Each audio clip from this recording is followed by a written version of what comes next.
G'day guys, it's Dan and Goran from Certified Energy Solutions, and today we're bringing to you the fourth video in our mini-series, demystifying solar systems off-grid and battery storage. What we're looking at today is basically how we best design a system to make sure we abide by the electrical standards of Australia and also the Clean Energy Council and the NETCC requirements, which are the two clean energy regulators in Australia as well.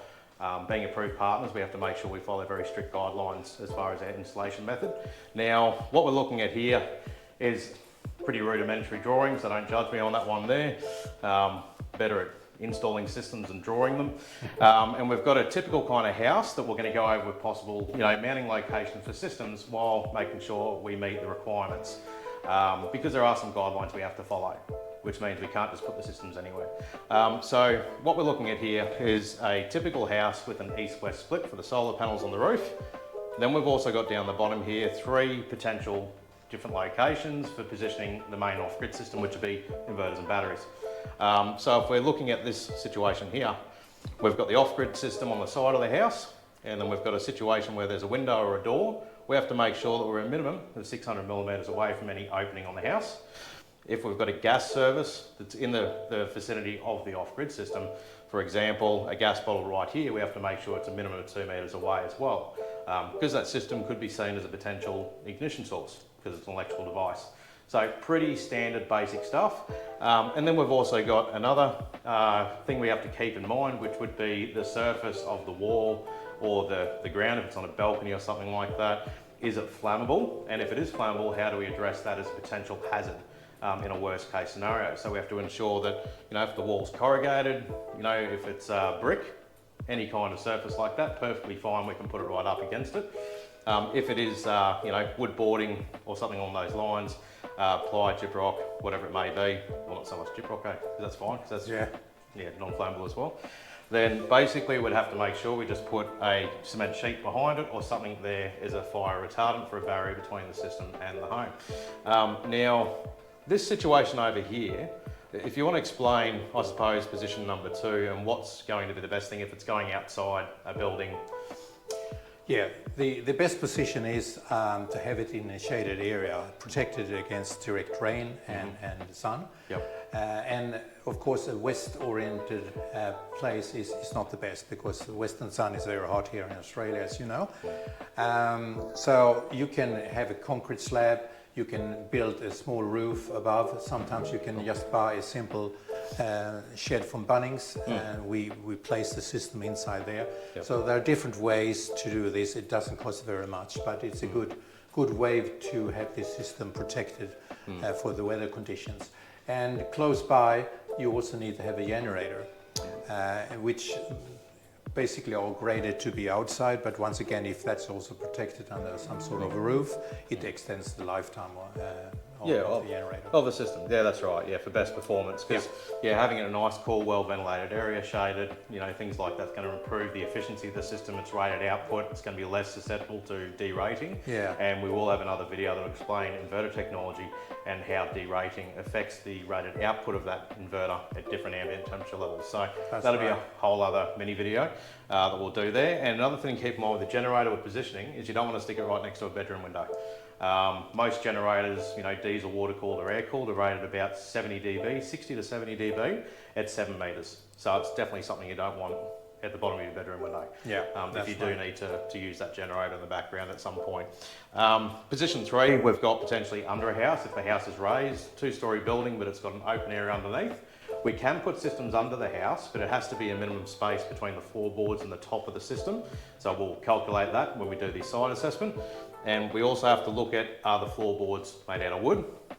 9 times out of 10, yes, they will be. Very rare you see steel floors. So we'd have to consider that, maybe put some concrete sheeting up under the system or above the system as well to meet that regulation requirement. So that's basically positioning, quite a few options.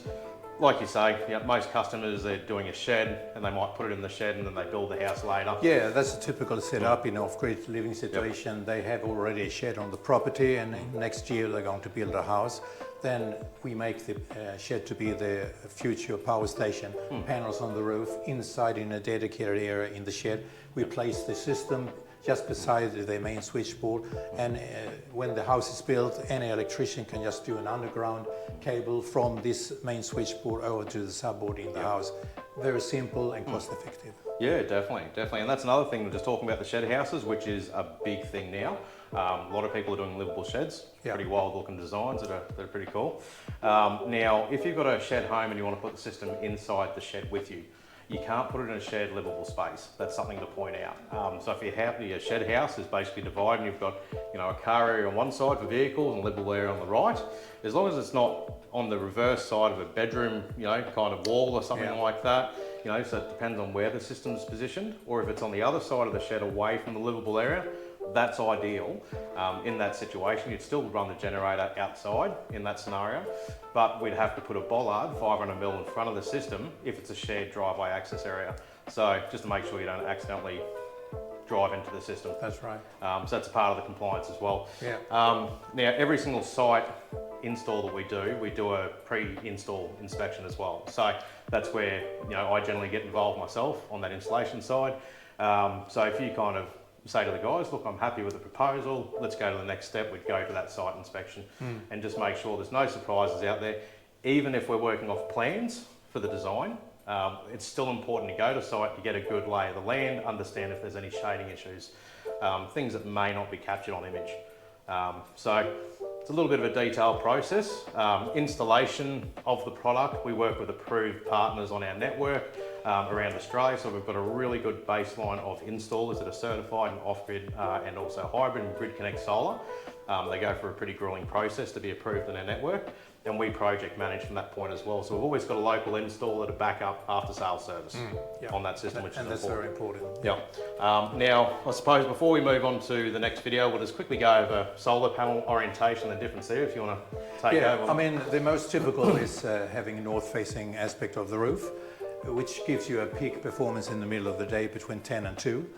But many houses or sheds are oriented east and west, and that's not bad at all, because you have a better performance in the morning from the east panels, and it continue at a later stage of the day on west. And many people are busy in the morning, breakfast, and then they go to work, coming home in the afternoon.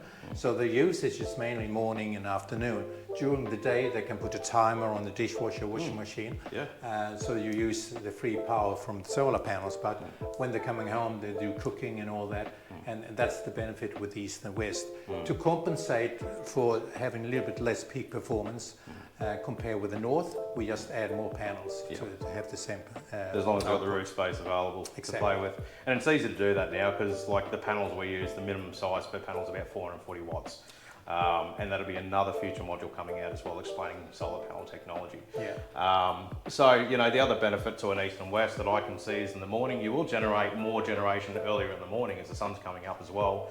So if you've consumed a lot of your battery capacity through the night, it's going to be able to force charge that battery pretty quick and get it up to 100% state of charge. That's right. Yep. Whereas you'll see a peak generation, obviously, like you covered, in the middle of the day on a north and kind of aspect ratio solar system. So there's a few different things to consider. Neither one of them is a bad or a good option. They're just different for every house. Yep. Now the pitch of the roof is of importance as well, depending on where you live, your location. So living in Queensland, we have a typical average between 22 and 25 degrees pitch on the roof. That's all good. If you have a lower pitch, the lower it goes, it will bounce off the panel more. But saying that, from around where we are right now in 𝐏𝐴 and north, 10 degrees pitch is not bad at all, because it has a very good average day, winter time and summertime. So it's more about maintenance of the panels. If you have a 25 degrees pitch on the panel, less likely you have too much dust or like dewy mornings where it's dust accumulation, zaps from trees and all that. So the maintenance is maybe require more maintenance if you have a lower pitch. That's all. Yep, yeah, that's it. Oh, perfect. Well, I think we covered the basics of design and where you can and can't put systems in there, you know, following the requirements. Sure. Yeah. So I suppose we'll wrap this video up here. Hopefully that's been a great help if you're looking at potentially installing a system to your home or even business, because we do off-grid systems for businesses too. That's right. Yeah, and we'll get on to the next video in the series, and we'll talk to you later on. See you soon. Cheers.